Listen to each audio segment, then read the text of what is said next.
You can import your own list of prospects into FMyI at any time.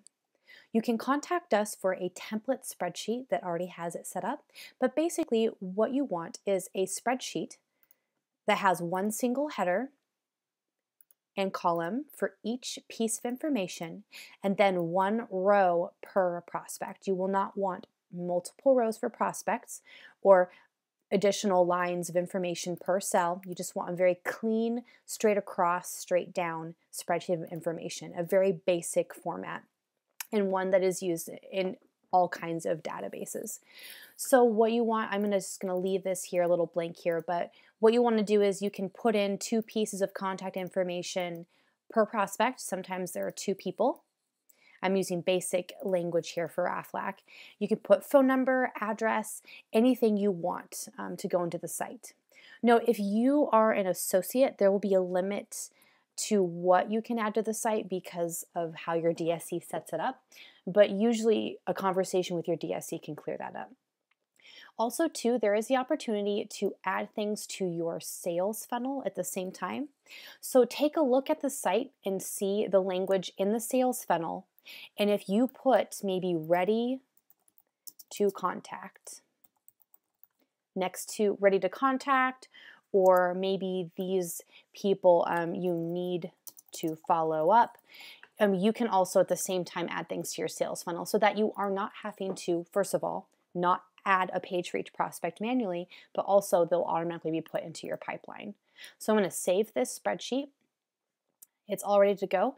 A lot of people, sometimes it's very easy just to paste in your info. I'm going to go back to the site and go click on Tools on the left-hand side. If you're an associate and you do not see the option to import, contact your DSC. So you'll see an import history. Again, everything's completely private, so associates will only see their own history. DSCs will see everything. I'm going to click Import a Spreadsheet here and click Choose File to find my spreadsheet. It's going to default to prospects and groups in private so that everything you import will only be seen by you. This is the part that can be a little scary at first, but it's the map columns section. And all you're doing is taking your columns of information. So this is what it's in your header in your spreadsheet. And then you're placing it in the site. And that's what you choose on the drop-down bar where you want it. So when you see this no default mapping found, it's not an error. It's just bringing you to the attention that there is not a place on the site called prospect name, and it's wanting you to tell it where to put it. So prospect name, that's page name. You want that to be the page or the workspace name of everything on the site. So I'm going to click on this drop down bar and I'm going to go to the very, very top where it says page and name. Name part 2 is if you want, maybe you have a last name, last name, you want it to be last name, comma, first name. That allows you to put in another piece of information that will also show up at the top of the workspace page. For example, with Aflac, when you import your book of business, your group name, comma, group number is part 2. But we're not dealing with that. You want to choose name. You have to have something assigned to the name, or the site won't know how to import everything. It needs to know what is the prospect name. Contact main payroll. So what we have here is the contact information. So since you can do 2 pieces of contact info, you can do 2 addresses, as many phone numbers as you want. You want to make sure that everything is grouped together. So like, let's say you have a main contact under, address 1 up here, but then their phone number you assign to address 2, it'll be separated. So you want to make sure that every piece of information is grouped together where it belongs.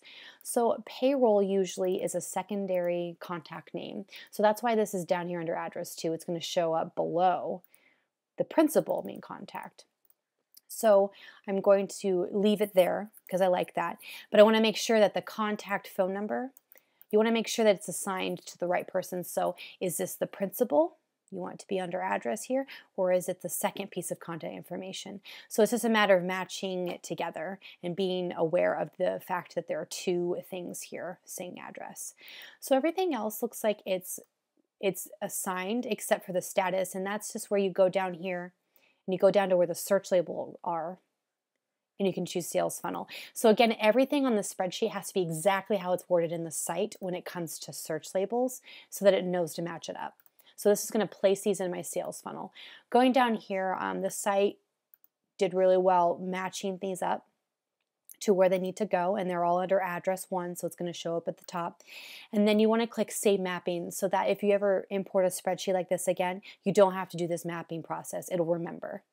The importer can also prevent duplicate pages, so if you want to leave it on page name, it'll compare the page names in your spreadsheet with what's in the site already. It only compares it with what you have entered, of course. You can just say allow duplicate pages because sometimes prospect names have the same name. So I'm just going to leave it at page name.